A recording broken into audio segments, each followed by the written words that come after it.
So obviously, with the news today and recent weeks, I'm reminded, of course, of Donald Trump's successful demonization of the trans community in his election campaign.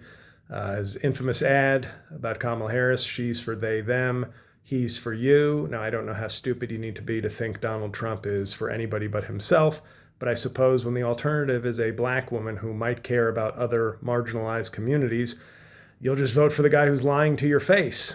But looking at the news, obviously, trans sports, that very tiny issue that's become a cultural touchstone, that's about fairness. Okay, that's just about fairness. And I think that is the most reasonable issue to argue on.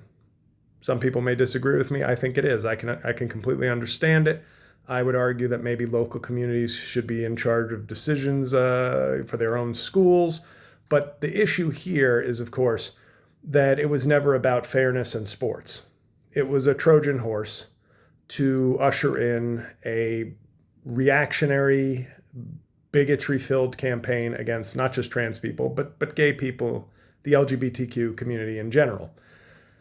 So today, of course, the Supreme Court said that a Tennessee law banning, gender transitioning or gender affirming medical procedures was okay.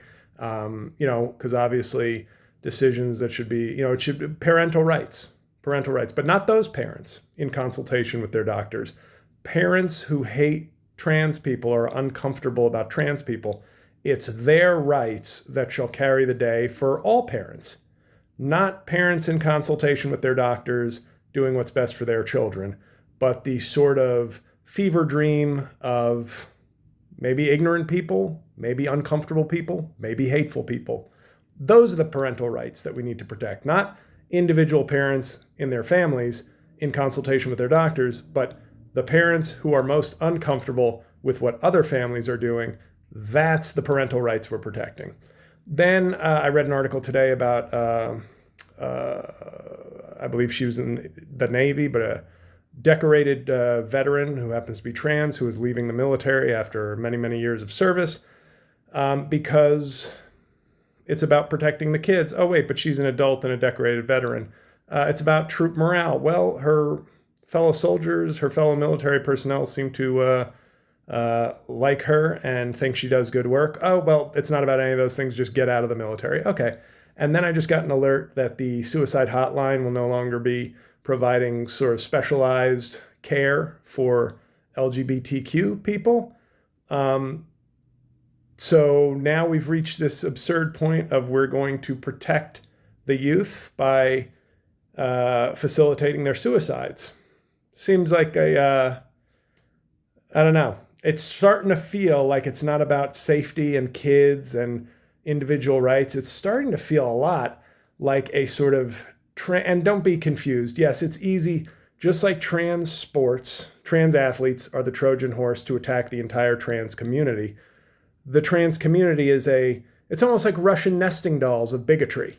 Inside the smallest, inside the trans, I shouldn't be laughing, but inside the trans sports doll is the whole trans community. And inside that is the LGBTQ community. And it's really about demonizing, otherizing, hating, and harming. I don't think there's any way you can say this is not about harming, like by law, harming those communities and hoping for the worst for them. And so anybody who talks about it's for the kids, you have been pawns in this isn't even chess.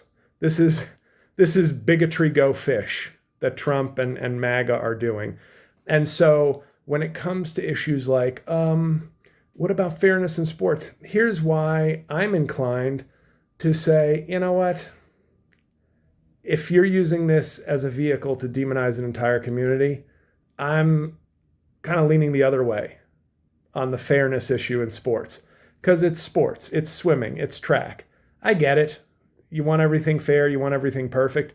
But when this is being used as a wedge issue to lead to, more facilitating more suicides of LGBTQ people and youth, if I have to pick one, I'll err on the side of some strong trans women winning some high school track meets over more suicides and more death. And that seems to be sort of the position we're being put in is to choose one or the other. Now it's very easy. We frame it as, no, it's just about sports, but results and consequences matter. And it just doesn't seem like it's about fairness. It doesn't seem like it's just about the kids.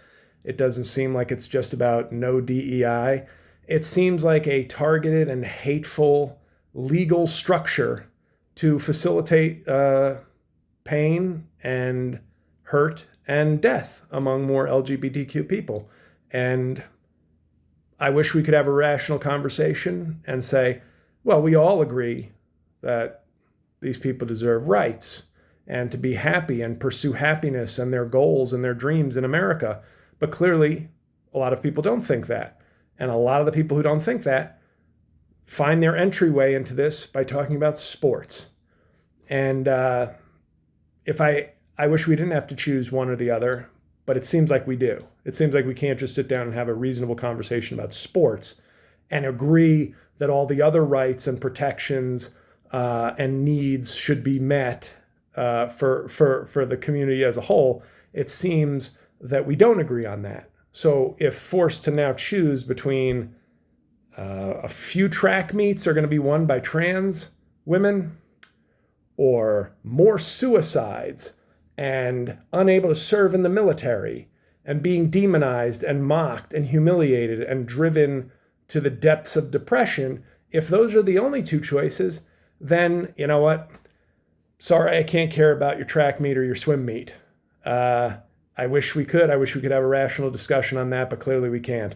And if it's between your high school track meet and suicidal, depressed people being, emotionally and physically targeted by the upper echelons of our government and society, fuck your track meet.